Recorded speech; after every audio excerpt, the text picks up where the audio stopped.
Hello, my name's Rosemary Cooper Clark and I'm a leadership coach and change consultant, and in this session I'm going to talk about the 3 M's of marketing effectiveness.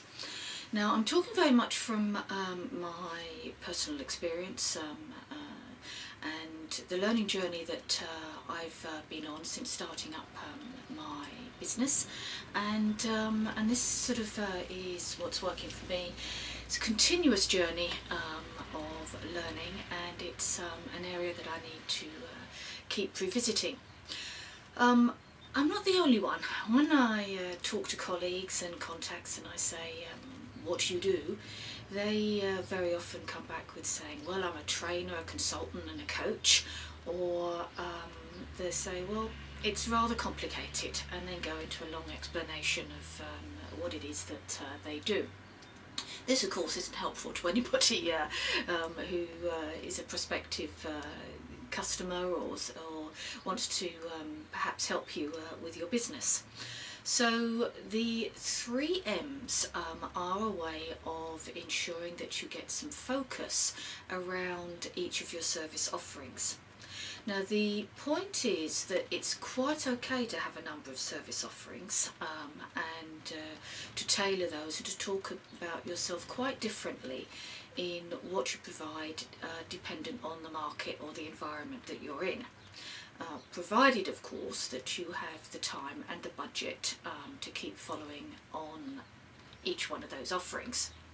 So let me give you the 3 M's, and they make a good start to test out your service offerings and enable you to fine-tune what it is exactly that you do that is going to be of interest to the marketing prospects that you have.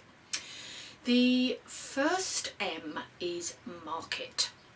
And by market, it's not just sufficient to say I help small and medium businesses. You need to fine-tune it to which industries, which geographies, size of business, by turnover, by number of employees. Who would you be talking to? Is it the HR director, the CEO, the sales manager? What's the ideal client look like? Would they be an owner-manager? Would they be an entrepreneur? Or would they be somebody more technical if you're on the environmental side, for example? So really fine-tune your market and say, this is where my market is, this is where I need to be and to connect with people. The second very important one is the M for message, and that means both your elevator speech and your value proposition. And if you look on my blog, on my website ccconsulting.org, then you can find the specific guidelines to constructing your elevator speech. Your message needs to focus around what it is you're offering, what the features are, and most important of all, what the benefits are for your client.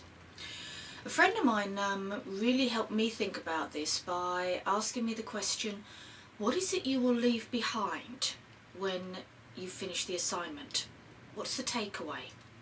And benefits can be very much in improved productivity, customer satisfaction, all of those aspects. But what is it that the client are getting? And that's your message.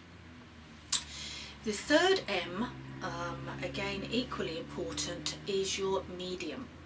And by that I'm referring to the channels through which you will approach your market, your target markets. So there are a number of channels with varying budgets and costs, and my strong advice is that you try all of them and test all of them, and from there work out what's working for you. What do I mean? Direct mail, email, social media, networking, writing press articles, conferences, either attending conferences or even better, presenting at conferences, seminars, workshops, trade shows, every possible avenue that you can think of that which leads to your market. Now, if you draw that plan up of market, message, medium for each of your service offerings, it helps you keep some focus and allows you to evaluate how you're doing in each of them, and that will help you fine-tune your service offerings such that over time you will be able to see what's working, where the effort needs to be, and how to really make your marketing effective and successful.